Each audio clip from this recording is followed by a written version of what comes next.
मला एक अत्यंत वाईट एका गोष्टीचं वाटतं, की सचिन सर आहेत.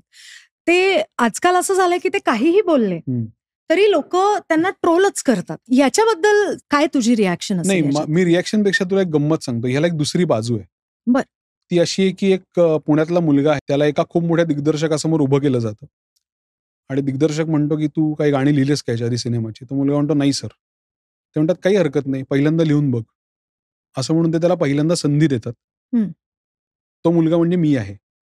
आणि तो दिग्दर्शक म्हणजे सचिन सर आहे. वॉव!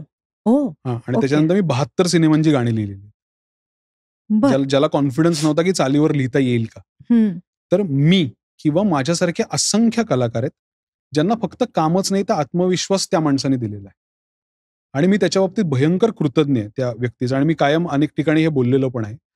मला असं वाटतं, की आपण आपापल्या घरांमध्ये किंवा आपापल्या गोष्टींमध्ये छोटंसं काही झालं तरी ते सेलिब्रेट करतो ना. अगदी. म्हणजे आज कोणाला प्रमोशन मिळालं, आमच्या नण्याला 80% पडले. हे आपण 50 जणांना WhatsAppवर सांगतो ना. सांगतो. मग तेव्हा आपण असं म्हणतो का, की अरे किती ब्रॅग करतोय हा माणूस. नाही. तर मला असं वाटतं, की काही गोष्टी या आउट ऑफ कॉन्टेक्स्ट पण घेतल्या जातात.